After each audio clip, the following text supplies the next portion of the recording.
Tosubwe ekiddako ku S Media UG. Abantu bakola ensobi bulamu. Kyemanyi nti kiruma. Ndanga taddadi kyeyakola. Ne kade today eri ku bazadde abasinzi ku bantu abalabye ababadde bayebuuza naye bagamba Kevin talinawo ka space kali oba bakuwemu obudde. There is some friend go ampadde na go awadde namba. Yeah, ayuka. Nankubira bamuyita David. So ye yanyinyonyodde yabadde ayagala kunyinyonyola on how I should relate with the same situation kuba naye yagiyitamu. Yes, waliwo n'omulala bamuyita Nwaga aba Dickson era naye yanrichinzeeko bantu bangi naye nga bo bandaga how I should handle the situation in their own perspective. Yes. But rather do they know how I feel, and the judgment of forgiving doesn't come instantly. It is a gradual process which comes with maybe life. No muntu yenyini yenyini n'agamba nti naye mbutuufu kyennakola oba kyenna like engeri gye nali nkolamu ebintu byange teyali ntuufu. Okay, so amana ndowooza nawulime Esther S1 ku Talk with S Media Uganda. Kubuuza ko gwe nawe sinzo kubanga otraba. Thank you so much. Okola kyamanyi okwekumira ku mukutu guno. No twagala, no trago omukwano. You subscribe, you comment, you like. Byonna tusiima. Bambi mwebale nnyo mwebale ddala. Mbuzaako mikwano gyange otrabira no mu ggwanga lya Uganda. Mukola kyamanyi nnyo wadde kaddata ka bbeeyi nnyo ate buli lunaku bongera okubanga bakasala. Simanyi nnaku zino ze naye data wange alina engeri gyaggwako. Simanyi banna gwengabana naye I don't know. Naye nja kinoonyerezaako data ennaku zino kati wabanga bwate watambula ku speed eyo bwetyo.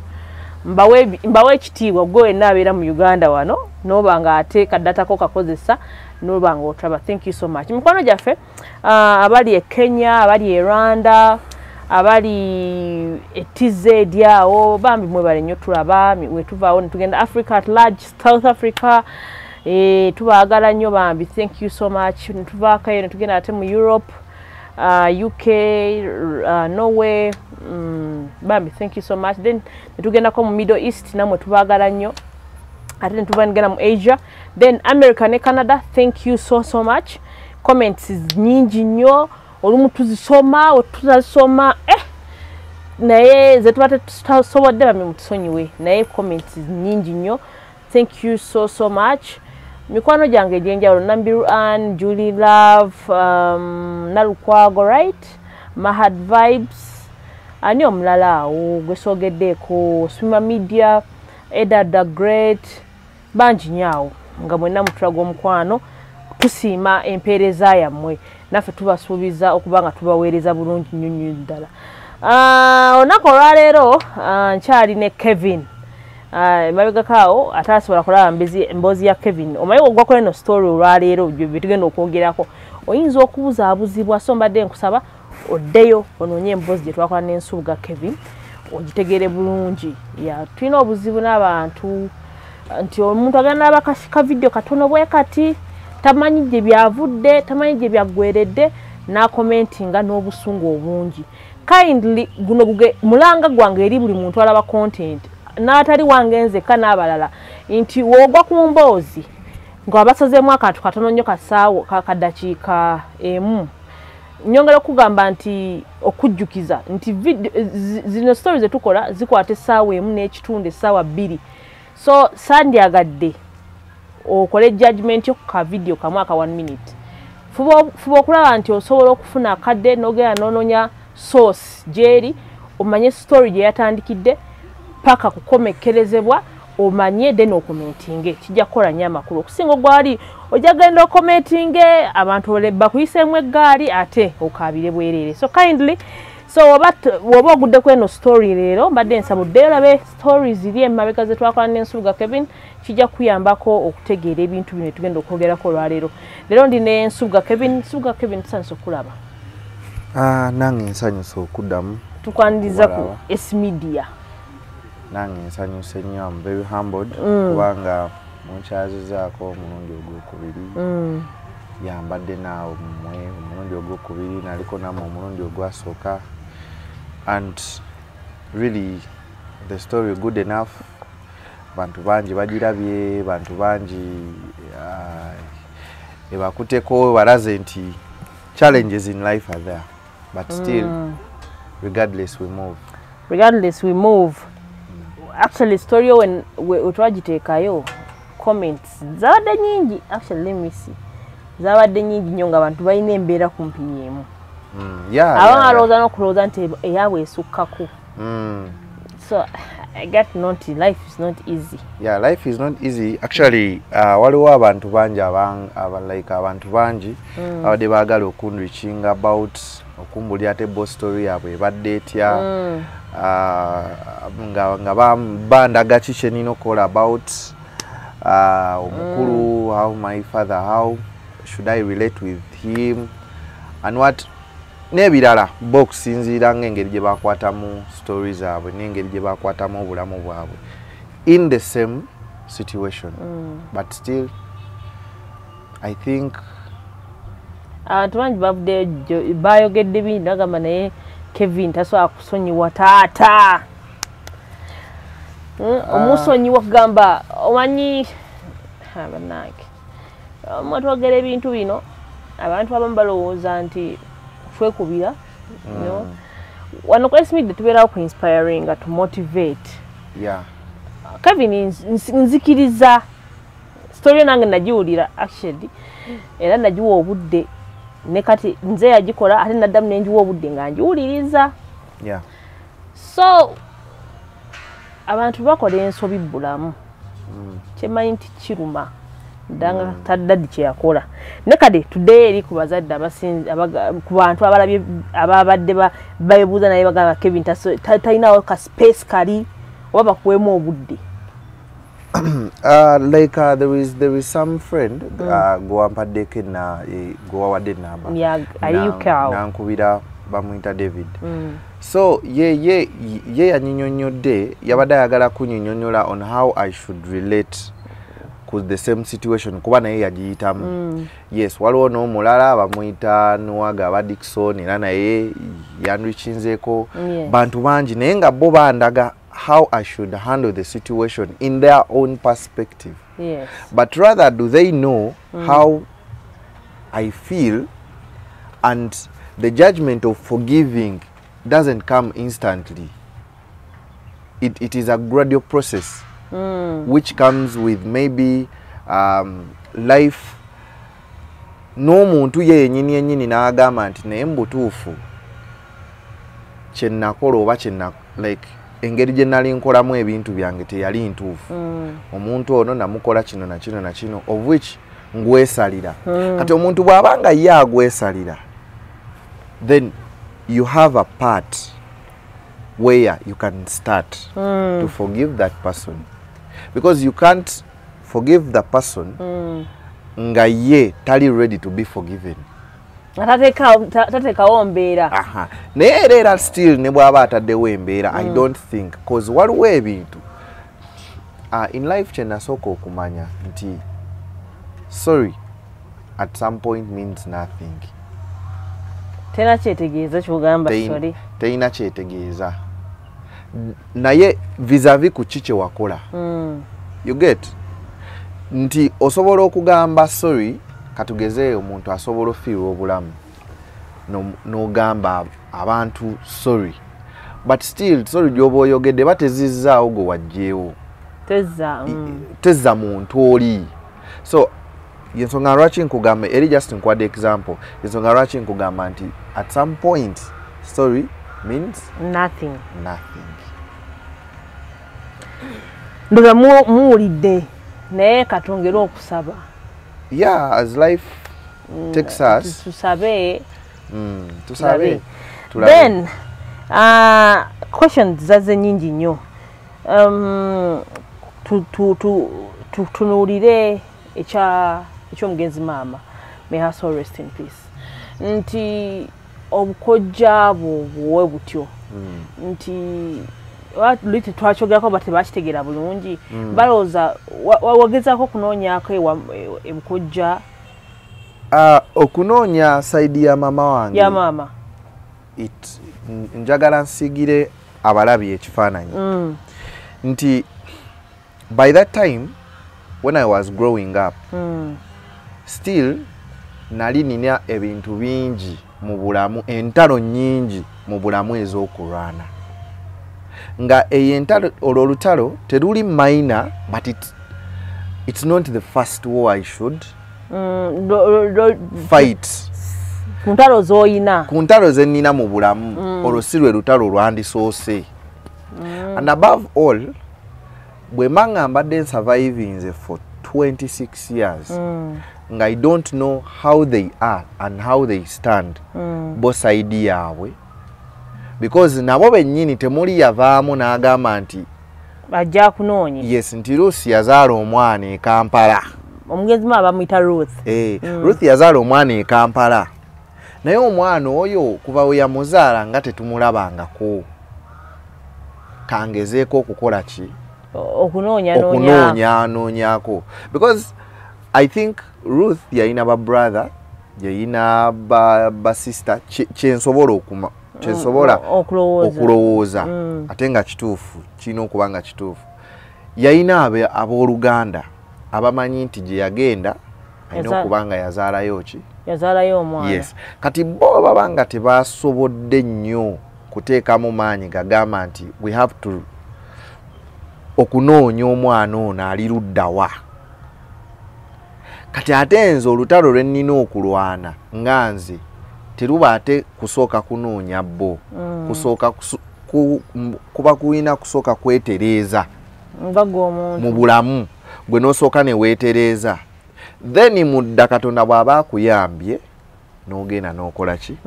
But still, era still okunoonyako nga era we nabagamba ku previous episodes ezasooka, ne mbagamba nti nagezaako okunoonya ogenda omuntu yakozesanga maama wange gye yakoleranga ewaka. Nagezaako nagendayo era naŋŋamba nti maama wo nze namujja Kabaale around TTC University. TTC University. Yes, kati oba gye bayita Kabaale University. So naŋŋamba around there we yamujja wali omuntu yamuconnectingako era we yamujja. Kati ye ono bwe yatuuka ewaka, kubanga yali tamanyi bijja bbaawo mu maaso, teyatawaana kumanya ono omuntu bamuzaala ddala wa. Kitegeera ate nga nange nze kennyini engeri gye nnali omuto saafuna budde era teyantwalako eri mu bakojja and the related people. Tewafuna chance ebeerako naye. Yes, kubanga saafuna chance, sigamba nti oba nafuna chance ebeerako naye mpaka mu myaka nga 8 oba 6 nedda teyaliiwo. Kitegeera. Yes. Kati it is. So actually now someone called me ne wala bankubuuza bino ebintu naye ng'agezaako kurelating oba you know naye bino tugenda byogerako after wano matuvudde wano tulabe ng'alinga gamba kale wayinza okusinza balina muganda waabwe bamanyi yazaala omwana side awo era awo wamukyalazaawe awo entebe seguku so batandika okurelating nga omanyi naye nga ye agamba nti oba baali banoonyezaako okitegeera, but all in all tujja kwongera okumanya ebintu bino. Actually we shall give back the information to the people in case tufuna in case tufuna positive results. So webityo katwongere okulaba ebijja maaso awo. Omanyi tuba tukola ebintu bino bingi nnyo wetukola zino show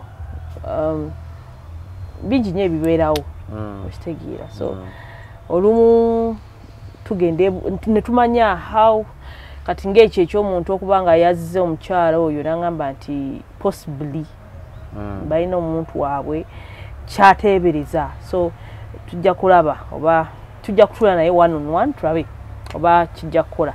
Anyway, Kevin Nsubuga, leero twagala twogere to sharing a story era still nti wakula ne jjajjaawo. I appreciate that. May her soul rest in peace still. Obulamu buno obw'okuzibwa nga bazadde bo tebaliiwo woli wakera mwacha na kubira omanyi tulina abantu nga they are lucky enough nga bakulira ku mami daddy so atwaga ebintu bino tebamanyi tebabitegeera tebabijuwa mwana ositegeera tebabijuwa but life eyo eyokubeera nga tokuze na mama wana mami wo tokuze tomulabi nako tata wate yali toxic ositegeera sorry to say so then ositegeera obulamu bubeera butya obulamu by the obwo bubeera buzibu nnyo tugenda kutunulira challenges then tulabe ne lessons yes obulamu obwo bubeera buzibu nnyo so these things we are going to talk about I think nsaba abalabi oba abalaba abali mu mbeera nze gye nakuliramu because as nga bwe tufunye amasimu bangi naye ze zino ze zimu ku challenges ekisooka otuuka n'obeera nga olina childhood trauma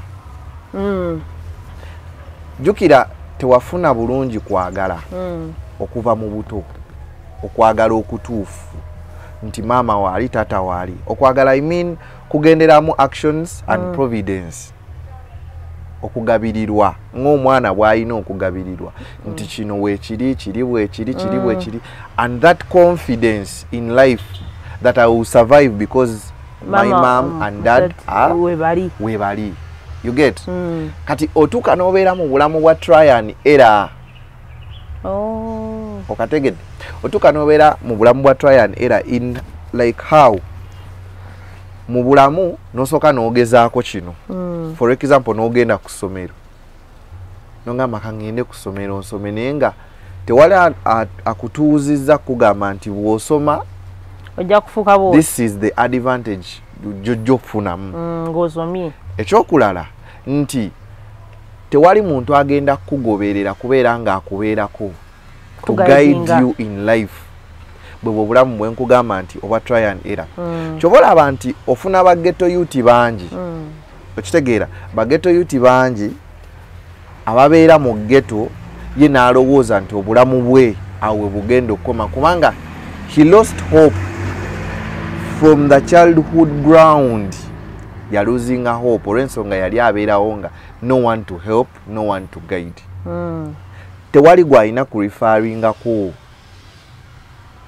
kati n'ekirala n'okkuliramu obwo obulamu you get what they call okubeera nga gwe weetya nga confidence togirina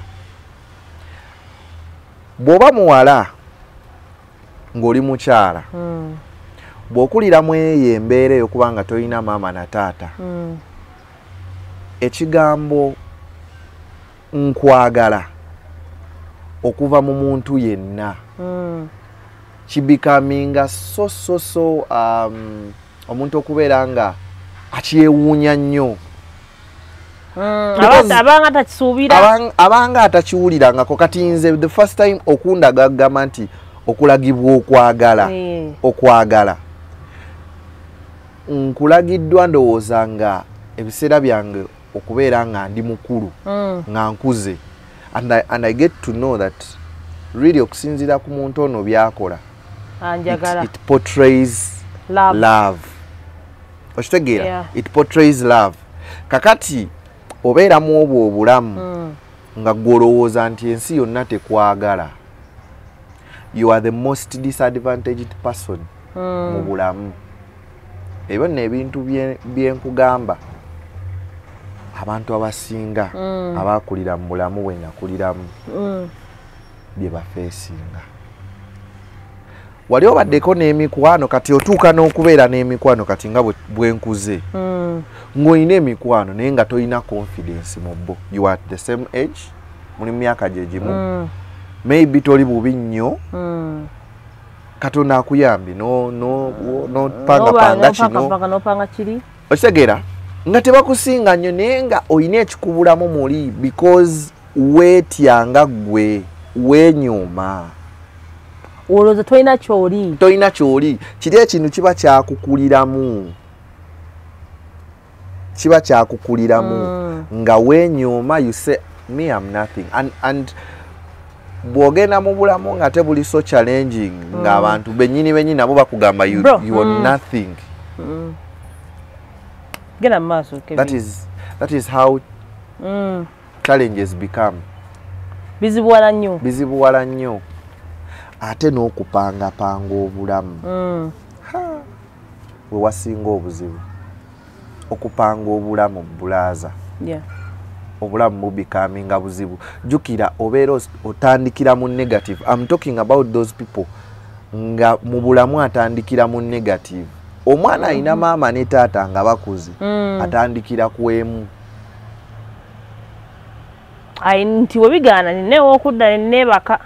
Onfuna I have someone ng'ovudde ne kwekyo aspect you have someone who you can call n'omukubira n'omunnyonnyola embeera mw'oli n'akutegeera ne bw'aba nga tasobodde kukusalira magezi naye that understanding you have someone who can understand you kati ffe ate kye tubulamu abatakuze na maama na taata oba tosuubira nti there is someone asobola okutegeera taliyo kubanga you hustle either you die or you survive ye embeera mw'obeera tuyina gyodda Kampala eganyoddewa kiralamu oddewa kitegeera kyobola omwana abeera mu ghetto nga Katonda abatta muyambye era tajja kufuna buyambi bwonna. Yes, kati nganze yabeerako ku street life is always nga gwe obwongo obwo bukulaga nti you don't have relatives, you don't have anything, wabula gwe olina kubeera nga onoonya survival in all ways. Obeerewo. Ate obulamu oluusi ne bubikaminga hard because abamu abaana abeera ku street n'ekyokulya ne kibula. Yes. Nekibulira ddala. Yali alowooza nti ogenda kubeera nga maybe olonda scrap is the source of survival. N'amala ennaku bbiri n'akubulamu. Kati awo ogenda okusangira ng'omwana ayize emize ate emirala. Ayingiddemu emize emirala. Bano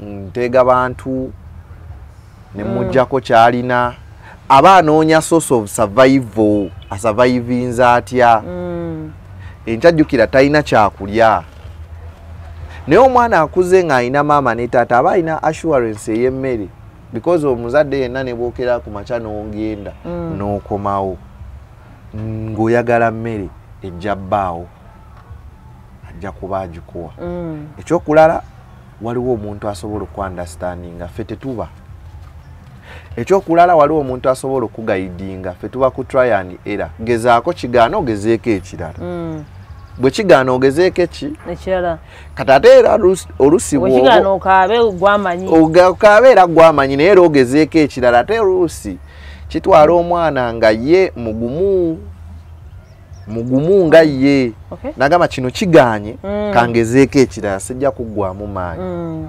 okitegeera kyobola nti abayise mu kakungunta nga baveeyo wansi nga tebalina maama ne taata era be batono and those people abavuddeyo oyo omanya mugumu nnyo ate ali ready to do everything it takes to survive and to succeed naye abalala be mulabako ate abasigalayo be bangi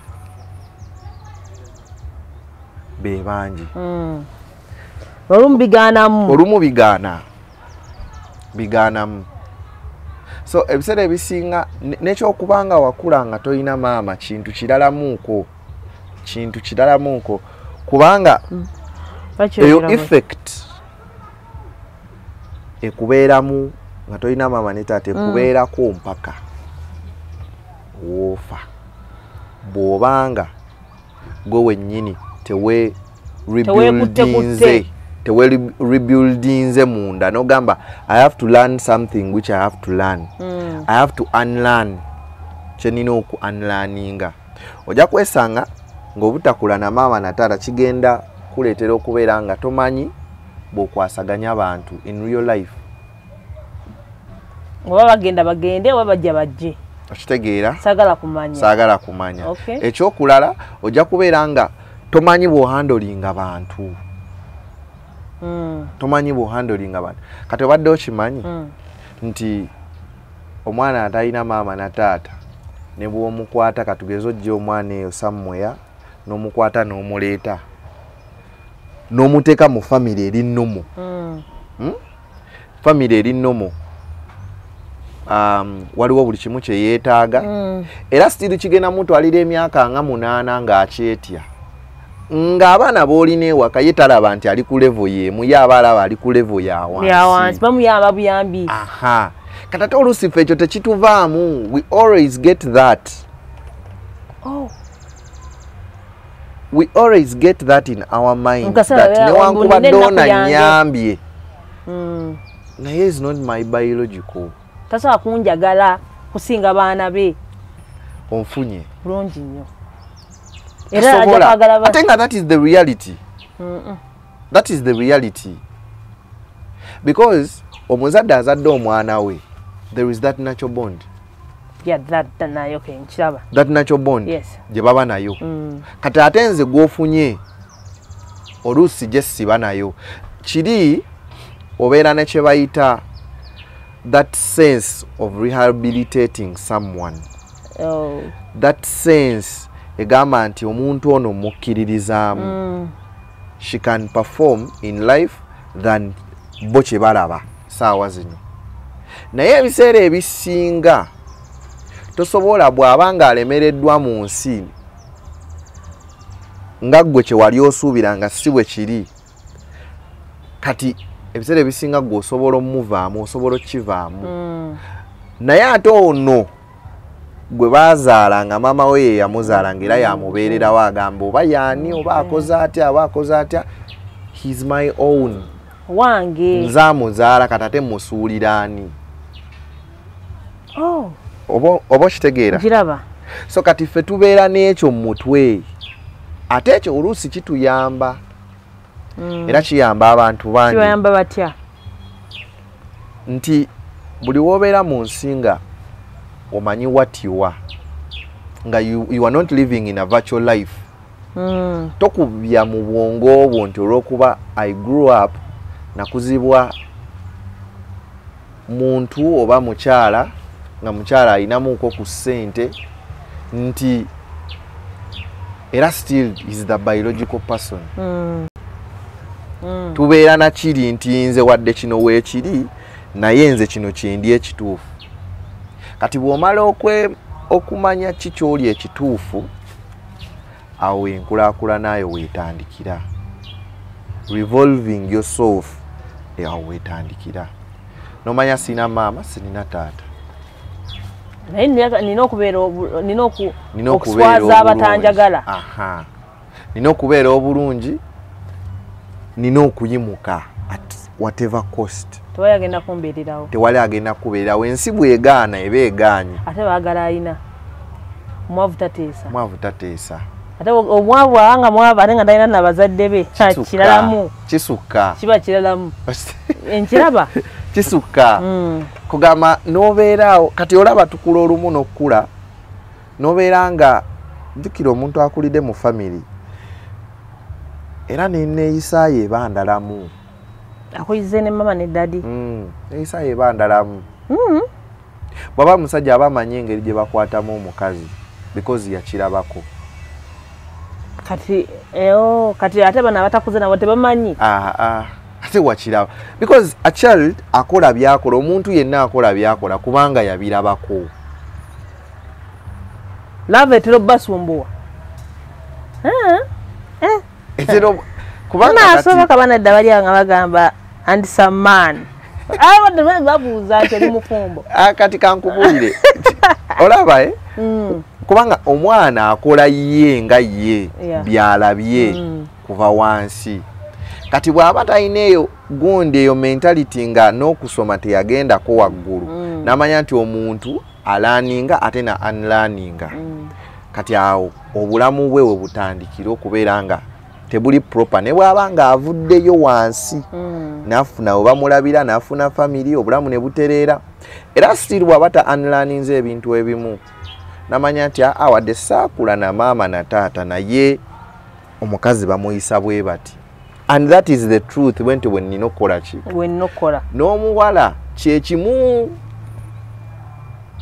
omwami bamuyisa bwe bati mbeerawo bwe nti nina kukola kino kubanga abeera yakirabako. That's the reason as to why abantu abasinga bagamba if you want to marry manya nnyo omuntu gy'ava waliyo maama ne taata. Kati abantu bana abafiira kwaza ddala bakolera iki? Anti awo gambide nti you have to be with that sense of humor ne weetegeera nti nze waliwo bye simanyi, waliwo bye saalabako. Nate no already okukyuka n'okweyigiriza n'okusomera balala. Yes. Nina okuyiga kye neetaaga okuyiga. Ate n'ekindimu nga neetaaga okyejjamu nteeka okukyejjamu. Kati awo gwe wennyini as a person wotandika okwezimba nga weezimba okuva munda n'okyusa identity eri okuba nga tewakula na maama ne taata this and this tandika okwefuula omuntu omupya mpola mpola. Yeah. And even seeking knowledge. I have so many friends nga bwe natandika okukola ne mala campus yonna I was in a life which is so challenging. How ova ewaka bakuwadde maybe bakuwadde fees tuition senga kuwadde tuition ogenze nate weetaaga akagatta akalungi, weetaaga engoye ennungi kugamba ate nga tozirina kitegeera tozirina. Kati there is that okubeera nga waliwo embeera ekugiramu okubeera nga gwe you disassociate yourself with the society n'otuuka n'obeera n'olaba nga abantu abo walaba nga abakuyita bo b'amaanyi era tolina batuulamu nakuwawe ntulemu abo okitegeera kubanga kati nze nagenda I remember nagenda nga ku campus nga nine bangulira ebisaati byange 10 bino ebisaati nno sigamba ngamba gana amasaati 5 ne bangulira amasaati gange 10 n'empale zange eza jento 10 oba 6 zalinga 6 kati ngezo ze nyambala n'akagatto kangaaka nga buli lunaku kenkuba buli lunaku kamoka sin. Yes, kati natuuka ekiseera ng'otuula n'abaana ng'omwana akubye anyumye ava mu family erimu maama ne taata amukubirako wasomye olwaleero how was it? Oli mulwadde kiki ekiganye naye sente zampeddeko sinaamu sente n'amusindikira naye nga gw'oli awo kubanga jjukiro gw'okimanyi mu mutima gwo ne in your life nti oli kyakoze it is worth it kikumala kubanga nakyo tewakirina. Oba ogezaako okutegeera kyenkugamba akuwadde tuition kimala togenda musteekako kali ka pressure ngulira engatto ngulira kino neetaaga okulambula ebirala olina kweyiyanga ebirala bwoba tokiyina sooka okkakkane manya kyoli nti kituufu tokirina tojja kwambala bulungi ng'ate oli ayina maama na taata n'oluusi ng'asobola omunnyonnyola najja n'amunnyonnyola nga wenwani nti munnaye maama kino kyekiganye eri ku kampasi ndaba abaana bakola kino na kino na kino bayambala bwe bati ne bwe bati naye ndowooza tuyinza obutasobola naye neetaagayo akalimu ka part time kensobola okuba nga nfunaafunako akasente biki kati ate gwe bye tolina gw'ogenda binyumiza oba bibyo toyina soma oba tosomye bireke ate nga ddukira oba tosomye era still gwe gwafiirwa ye talina kyafiirwa. Yes, kati otuuka ne mikwano nga gwe weenyuuma ogamba no. I remember nalinga ku campus nga waliwo abaana benina mikwano gyange, I would not disclose them. Naye nga kugamba waliwo mukwano gwange omu nga yakulaga nti gwe you are nothing. Kubanga ye yali ava mu family nga eri proper. Mami, daddy, no. Baganda be wonna we bali embeera simbi. Nga akuba ekikumba kye n'anyuma. Goluso okubye kamokasini ko kanaga ne banaye watutamye ekisaati ekyo. Gwe watu yambadde ekyo ng'ojja ku mu lecture oyambala kiri bisaati ebi. So obulamu obwo bonna ne butuuka ekiseera n'olabira ddala nga obulamu nga buzibumu. Kata otandike n'ogamba omanyi ebintu bingi nnyo byetwogerako naye nga byapeninga kati ng'ekyogambye tebakiwonya budde omwana ono enkula y'omuntu akuze nga talina mama na taata kaba weeye enkula y'omuntu gyakula ng'ali omu bamuzaala omu eyo naye ate endala eyo nayo ndala naye ate bwe banga bakuzaala omu kyensuubira nti challenges ozifuna naye obeera ne who to cry out loud naddala ng'olina positive family. Obeera ne gw'okukaabira ennaku nti kino kiganye ne wano toyina obeera mu hostel ng'olina akawungako wansi n'ebijanjaalo n'essigiri n'amanda kati ng'ekikwata ku kye bayita akasente kubeera nako in cash tukalina ng'oli mwana ku campus. Yes, nga toyina yadde 10 tokirina ng'era ova ku campus n'ojja n'ogoya akawungako n'okuma essigiri yo n'omaliriza ebijanjalo n'obisiika n'olya nga you don't have anything like money ate nga toyina gw'ogenda kukaabira because teri akuzaala oli gw'okaabira yakuzaala oba oswala namu ate wonna waba yakukina nti gwe totya you ask me anything naye waliwo woolaba there is those priorities z'olaba nga naawe oyina zisaba akuzaala. Let me disclose this to all people. Waliwo ebintu by'ogenda osaba omuntu yenna ng'olaba oyina bisaba akuzaala nga bw'oyita bwe wandikomye okisussizaamu omuntu agenda kwetamwa omuntu ajja kwetamwa abe ddala ng'oli kizibu olima abeera naga naye nansaba ebintu bino nza muzaala kitegeera. So you have to get ekyo ky'weetaaga okufuna.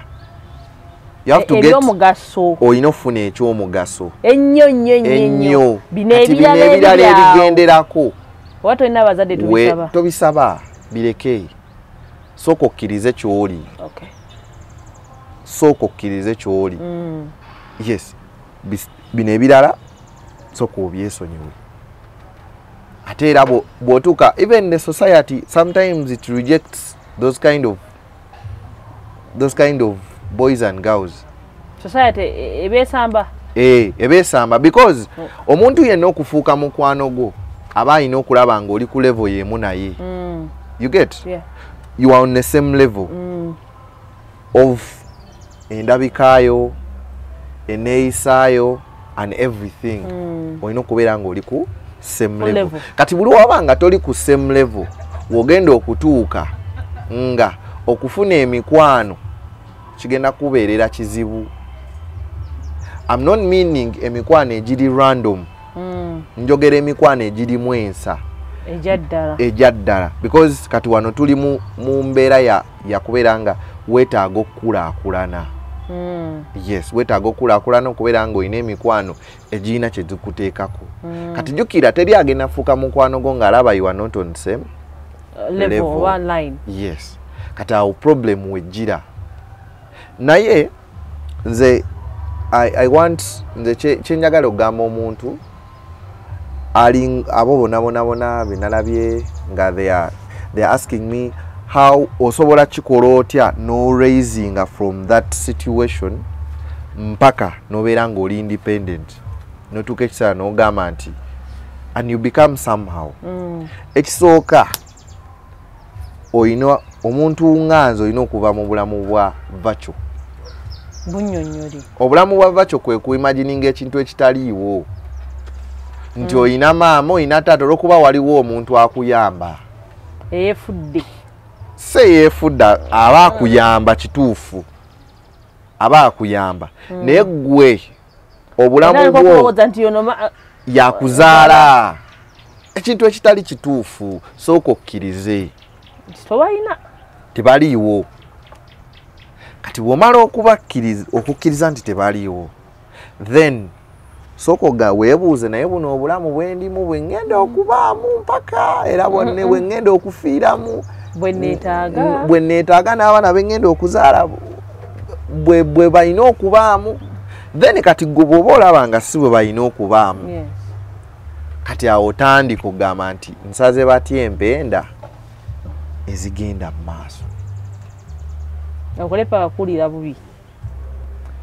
Kati bino rejections simanya ate kakati kunyoomebwa kuvumibwa ebyo kati sooka obikkirize nti they are part in your life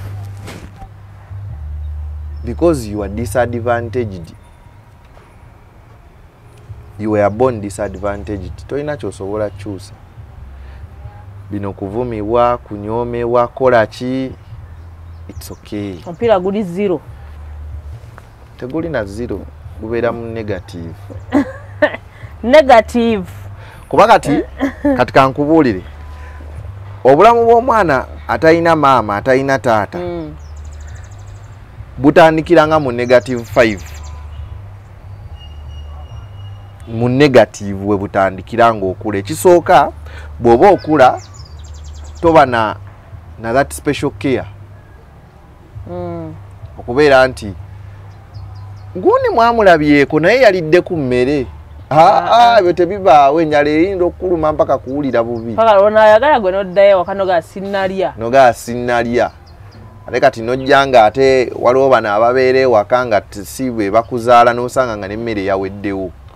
Nga baagiridde. Sitegedde? Nga yaweddewo.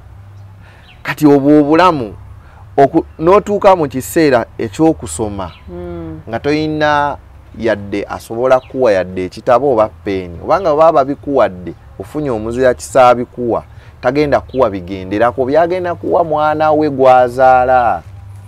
Ajja kuwa bikumala. Si bikumala bye weetaaga. By the way. Ajja kuwa gwe byalaba bye weetaaga. Peeni, kitabo. Byebyo. Eya pocket money ojja kuwa. Eya pocket money ayinza okuwa ate ne batakuwadde it is okay, si musango. Because the reality is si abeera akuzaala. Kintu kyo kigumiza nnyo bannange. No, abantu abasinga reality naye nedda abantu abasinga they take that okubeera nga ne bagamba kati omuntu asobola obeereyo n'agamba ate bano bano abantu bebaleeta ewaka n'amuzaala naye nga si yamuzaala. Yes, eyo adoption eyo.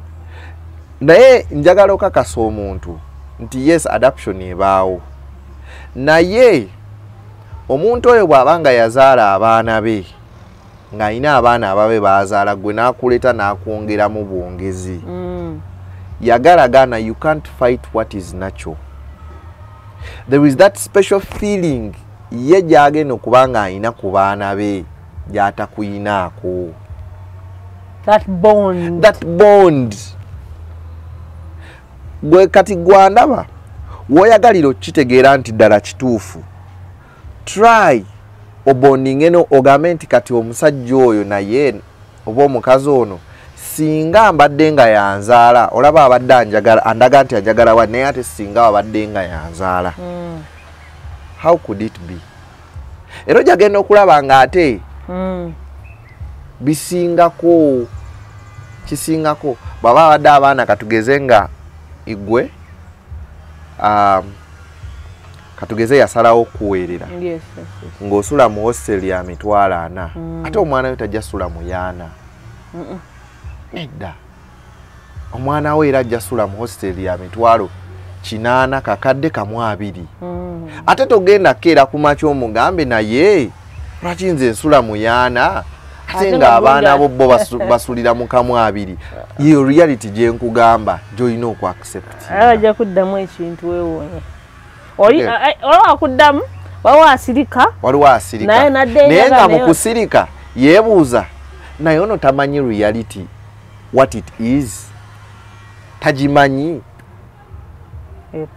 yabajja okwebuuza wadde asirise naye ajja kuba yeebuuza naga because I'm helping this person, because I'm standing, I'm intervening in this person's life, naye tamanyi kituufu. Yes.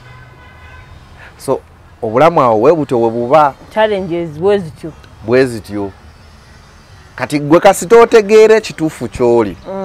That is how the puzzle wetandikira okubeera ng'ogigatta nti kyemba sifunye tekikuluma nnyo kyoba tofunye tekikuluma nnyo lwansonga otaddewo that genuine factor within yourself nti omuntu ono annyamba si yanzaala ate era wanya tasobola kumpisa kyekimu nga bali bazaala awava wadde twogeddeyo tukevine wali abantu abagala genuine yes nga abazadde nga wadde ajja kubeera nga si yakuzaala alina abaana be naye nga mwenna ajja baga mugende lumu mugule ebintu byonna nga mwenna kyekimu equally gye bali those genuine people gye bali kubanga nono omukyala gwenjogerako she's the person alina genuine love gye bali abantu genuine love yes gye bali naye kyembadde nze ngezaako okugamba nti tojjaawo kali ka factor ekituufu kyoli tokijjaawo because wonakeera ku maca n'okijjawo you will find yourself reluctant in this life because olusa akuyamba alinamu ku ssente you think that when anything oba katugeze mukuze ku mbeera gy'alina ajja kwawulizaako oluusi ekitasoboka waliyo abakikola nagamba nti okusinziira ku nkuzi z'omwana ono mwagadde era mubalanga mwana wange naye ne ku mbeera yange kwali bwe manvudde mu bulamu bw'ensi ku mbeera yange kwali naye ate waliwo abagenda okulaba nga what they have done for you is enough so you don't need to share ku mbeera yaabwe tolina gisharingako ku biki bye balina mu bulamu so kati awo bw'obeera nga gwe nga wakitegeera inside you start the hustle no hustling as if you don't have anything kati tushogeddeko tumaze okulaba challenges mu mbeera egyo wakuliramu Kevin Nsubuga byonna obyogedde challenges ngezo byonna obimanyi byonna kwanga nyongera bagamba aliko eno show nga gyosoose okulaba ddala ebisho ojja kutegeera ebintu byetwogerako lessons zoyinza ogaa nti no wadde embeera yali bweti ne bweti naye kino kyanfula okubeera bwenti ne bweti kyambuildinga twadde mami teyaliwo naye tekyanyamba taata yaliwo naye tekyanyamba okitegedde because ebiseera ebisinga tulaba ebintu bingi wadde ebintu ebibi biba bingi naye ate bijja olumu n'ebirungi ate wadde ebirungi biba bingi naye ate lumu bireeta ki ebibi so lessons kyezo oyinza okutunuka wadde kale wadde nakula bwenti naye kyanyamba okubeera hard working ebintu ng'ebyo kyensobola okugamba reality eyina kyegattako batya nti abantu abasinga bafuna bye bafuna lwa mbeera gye balimu naye nga ate songa oluusi nga ne wabazadde baabwe ne bwe bandibaddewo ebintu ebyo tebandibifunye nyinza owa example oli asobola okeera ku maca n'afiirwa maama n'afiirwa taata ng'akyali muto naye baana bangi ababadde awo ne bafiirwa maama n'afiirwa taata naye n'afuna omuzira kisa n'amuweerera namugamba ono omwana okusinzira wafiiriddwa maama ne taata I'm going to be a mother, her father ngenda muweerera ngenda mubeererawo kakati naye nga bwe mudda mu reality ne maama we ne taata we ne bwe bandibaddewo oluusi tebandibadde na busobozi bumuweerera mpaka ono bwamugambidde wagenda omukomya oba ofuna so kiri ne kijja as a blessing in disguise so kati nze byonna bye nafuna byonna bye nabeeramu okubeera nga taata wange ampisa engeri gyampisaamu mama wange taliiwo I got that sympathy eyasenga wange ati nagamba really I should help this person I should pay for her tuition I should you know naye ng'ate oluusi muzeeyi ne bwe yandibaddewo teyandibikoze n'ekirala nti eyo embeera ekutuukako n'otabeera reluctant mu bulamu n'obeera nga buli lunaku ogamba naye kugamba because obeera olaba abakunyuma be bangi abalaba nti toyina makulu be bangi abalaba nti toyina mugaso be bangi kati gwe otuuka ekiseera n'ongamba naye nsobola ntya okubeera nga nze kennyini ne developinga nkakasa abantu bano nti what they think of me is not actually what I am. Yes. So kati kino yo kikuyambako naye ng'ate so nga waba nga tewali ebyo like bintu bya nga biri byenyogeddeko kunyooma kulaba nga toyina makulu actually you'll be in a comfortable life. Comfortable zone. Yes, that is the reason as why olaba abaana abakuze nga ffe bangi abali successful lwansonga they are never in a comfortable life. Okay, I see. Lwansonga kiri muwongo bwabwe tibalina okwekolerera nti no one is seeing them as important. Yes, kibeera mu bwongo bwabwe kibeera inbuilt mu bo tulina okwekolerera tebayaga tunula tebabeera mu comfortable life in their whole life. Yensonga lwaki nti olaba abaana bangi bwe muba mwakula nabo naye nga bali mu mbeera kati ng'eyange you find yourself nti ate babeera successful n'okusinga ate bano bwe baalaga love because they have something to prove mu bo bagala olunsi balinamu ka element yako kwagala okukakasa ate bali tebakiyina. Yes, nti wadde nze mwanyooma wadde nze mwagamba nti ndi bwe nti but I'm this. Nina okubalaga nti ndi kino nti nsobola kati ate bali bo babeera ne comfortable life lwaki they were shown love they were shown providence they were shown everything kati nga bo tebalina kye balina kakasa kitegeera tebalina kye balina kakasa naye kati abantu nga ffe otuuka ekiseera n'obeera nga oli ogwo olabira ddala bwe kigaana toyina second option nti bwe siirwa nakusasula nnyumba ero nno sirina gyenzira ate ogenda kuddawa tewali singa omulimu gunvaako tewali wenzira naye ate n'ekirala ekisingira ddala obukulu ekisingira ddala obukulu ddala abaana abaakulanga nze teri mbeera ebakuba n'ogamba nti eno enkubye I'm feeling like I'm desperate bannange empeddeyo eno yo ennyinze ndi ku mavivi ndi ku ttaka tewali bino mba mbirabye kati byonna mba mbirabye nsuzeeko enjala nsuzeeko ku street kati oyagala kuŋŋamba nti kale nkedde ku makya omulimu guweddewo sirina zisasula renti tikati ogenda kuŋŋamba okuva mu nyumba gye mbaddemu ne ŋŋenda mu nyumba ey'emitwalo 10 nti awo obulamu bugenda kuba buzeemu emabega nnyo emabega nze yava ku street kiba kirabamu nkiraba omwana yasulako ku street tekisoboka kati ogenda kuŋŋamba nti gundi yaŋŋambye ekigambo nga bwe sirina makulu nga nze bwe sirina kino nga nze bwe sirina kino kati fe sometimes people like us sometimes omuntu akugamba ekigambo nga actually yakikugambye kunyiiza akikugambye kuminimizinga akikugambye kulaga nti gwe toyina makulu n'osooka n'otuula n'ogamba naye alimbyewo ese omuntu bwagamba nti oli munaku nga kituufu oli munaku aba alimbyewo atalimbye naye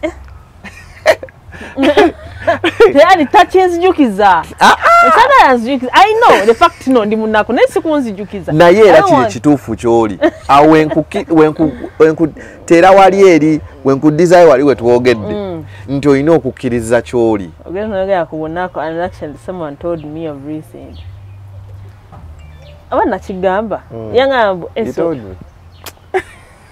I don't give people money. Nanga is only Monaco. And I was like, I don't want to comment. I did. Some kind. Yeah, the Monaco. Oh, Tagawa said it for Monaco. In the Monaco. Osegera. Kakati, omuntu atuka na akugamba ebigambo. Yes. Like bine ebigambo byogenda ng'ofuna mu bulamu. Tebikumenya.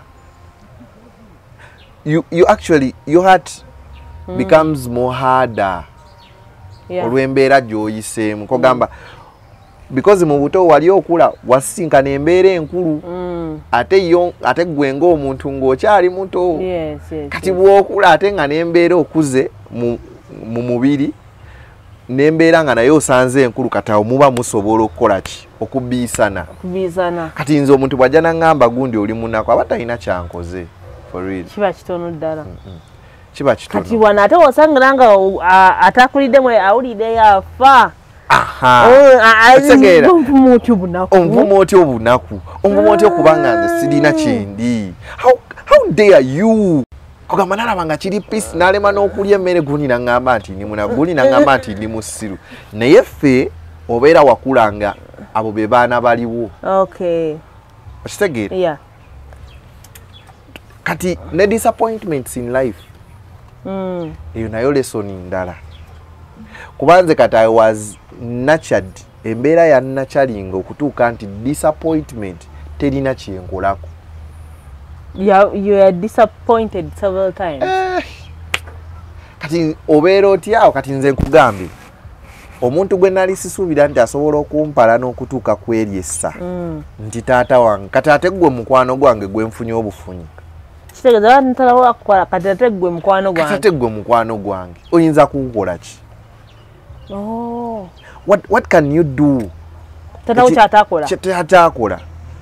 Kungamba nti bunaku already nakifuna dda. Kitange yakingamba nti olichi. Butanjagala. Kati I found you nti tonjagala it is okay. Already kati ate go olaba kati gwatanina ako Luganda. Tonjagala. Which is okay. Ate olwanzaala yeti yanjagalirako ddala. What is the difference? So sichipya. Sichipya. Sichipya. Kati ozenoga nti because bino byetukula nogamba nti oyo talina kyasobola bba oyo bichi already kitange yabingamba. Actually you are repeating what my father told me. Toina kigambo kipya kyosobola kungamba tekiriyo. Era like nze amazima gali nti I've never been there ningamba nti nze ndi broken down nedda. Wabimanyira? Nabimanyira actually embeera etuuka ebiseera ebisinga notunuulira omuntu notunuulira embeera notunuulira nekyagambe n'osirika busirisi ate nga talina kyakyusizza mu ggwe nti oba onyiige oba becoming so weird because ayogedde akugamba kino na kino na kino no kubanga byonna byakugamba ebimu we analyzinga go wennyini nga bituufu ekyokulala nga talina kyagamba kipya byonna baabigamba dda. You know, lwaki tukola emboozi zino omulabi wa S Media twagala tuba tugenda deep tulabe nti we are here to inspire, we are here to motivate, we are here to educate and okwongera so far ku society nti I know a lot of people bali ebambi tebakuze na bazadde baabwe balowooza obulamu bwaggwayo. People are making it in life. People are making it in life. So ebiseera ebisinga gwe kwetegeera nga gwe muntu n'omanya kiki oyagala. I always tell people nti ebiseera ebisinga ebintu ebimu byayita tetusaba bikyusa. Meaning tebina kumalako nnyo mirembe because byaliwo naye tosaba bikyusa era tulina kyogenda bikolera but life has to move on. Naye ate bireeta sika. Bireeta ositegeera anti oyinza okuba tosobola bikyusa kati wekiremerako kigenda tekulumya nnyo omutwe. Oluusi just kumanya kyaliwo n'okivaako n'onoonya ngeri ki gy'osobola okumuvinga naye era teweerabira ki ekyakutuukako mabega okyewale oluusi obeere so keen. So kakati nsubuga Kevin tweyanziza nnyo obudde bwo you know mujja ne sharing people will get inspired. Nja kusawadde musobe mu comments z'abantu ebimu nze sinazisoma nnyo nasomyeko zesobola bwezityo tulabe maaso awo tugenda kulaba ku kiri ekya mukyalo oli tulabe oba gyekiri n'abantu era tujja kuba tubagamba tujja kuddaano tubagambe in case we get positive results okitegeera. But lwaki nkomezaawo Kevin mumanye ebintu bino obulamu nti alina kyayogeddeko wali eri ekyobutakula na mami na dadi kati goli eyo olina mama ne taatawo bayisaamu olugaayi wali olowoozezaako ku abayisaamu eggaali wali olowoozezaako ku bulamu obwali badde nga tolina bazadde bo. I personally am blessed. Kati simanyi Kevin wambulira ebintu ebyo nange neesika gyembeera eno neesika life is really tough. Life really becomes so, tough. Akyalina bazadde be style up man. Ate balina bambiguma otambuza obulamu bwo omanye ebintu bino nga ebitambula. Banaye story ya Kevin ebyokwogerako bikyali bingi nnyo naye tugenda kukoma wano. Naye era as nga nsembayo ngamba abantu ab'ekikula ng'ekyange nti mu bulamu buno bye wayitamu obimanyi. Yes. Ne how they become like how bwafuuka hardened n'obulamu. So bw'oba omanyi nti you passed in the worst ate bino ebijja byo tobifaako tobiwa na budde. Naye focusinga ku kintu nga kimu to make your life better. Oyinza obutabeera mugagga nnyo ku impressinga everyone nti bannaaye nze gwe mwali munyoma nafuuka mugagga nnyo era nina kino oba nina kino, but the peace within you nti you changed your life, your family and your generations are okay. Gwe kwetandikidde ne ku baana b'ozaala they are okay. Naawe oli okay. You've earned kyotaafuna wansi. Oli okay. That is it. Obeera okay. Oyinza obutabeera togamba nti oba kukolerera kubeera mugagga nnyo kolerera kubeera nga no. Do you have peace with yourself? Oyina kyewali tolina?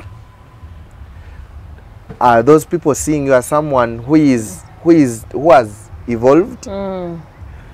Okyuziza image yaabwe gye baali bakulabiramu? That's it. Kati then fuba okulabanga you mend yourself, okulabanga obulamu bw'otaakuliramu at least obuwa ku baana bo. Bw'aba kitaawo teyakubeererawo beererawo abaana bo. Batera obisikira omuntu n'omusanga naye abaana be tabaagala. Segera anti babeera nakiri if I survived nabo bajja kusurvive. You will survive. Byakyukamu segedde abazadde abamu baaweyogeranga edda nti nga we saasuma namwe you know what segera. Yes. So kati learn like play your part as a person. Play your part. Bw'omala okuplayinga your part okakase nti kati nga bw'oba mulenzi your family is okay, nawe oli okay. Kati then bali obalindire mu koona ng'osirike because in life time is the best factor. Whether you want it or not, time is the best factor. You are growing, they are growing. Bajja kukiwulira. Tumira ku bantu tube wano. Tumira abantu bangi abamanyi actually most especially emboozi yange abantu abasinga beekuteko abakulira mu mbeera yange abadde tebalina ssuubi ng'alabira ddala waliwo mukwano gwange yadde yaŋŋamba ye kitaawe yagamba ne maama we namugambu oyo muteeke mu kizaala ekyanakyo ne bw'okikwata n'okiteeka mu kaveera n'okisuulayo. Wate yamugambye Nwagaba Dickson wate we yaŋŋambye there is a person of UK ate naye yanyumiriza mboozi ye ng'akakasa nga bwe nina okusonyiwa nga ne bwe nina okukola ki. So bantu bangi but then kati nga gwe bwekutuuseeko naawe ng'olabira ddala there is someone of your kind kati manya nti buli kimu kisoboka ate manya ffe abantu abakula mu mbeera nga gye twakuliramu Katonda ayina ate omukono gwe atuteekako ate ogw'amaanyi ogw'enjawulo. You just have to perceive it in your head. You work, you hustle. N'okumanya mu bulamu nti tolina gw'olina taliiwo. Thank you so much, Nsubuga Kevin. Thank you for your time.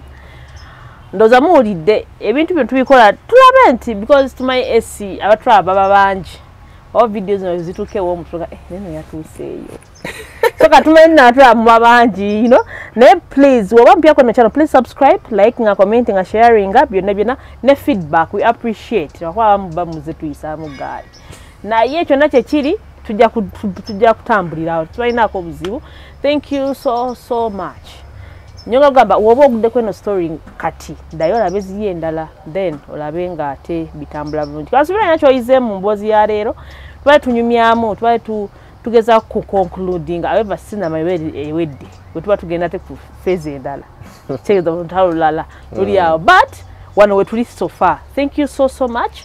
Mbaagala nnyo mikwano gyange njaga kutumira ku maama wange omulungi Nampija Goretti my fan wange nambeemu tata wange omulungi n'abantu abalala abaganda bange ali e Iraq mukulu wange naawe ali awo enabugabo mwenna mbaagala nnyo. Brian yabadde ku camera. We meet next time. Bye bye.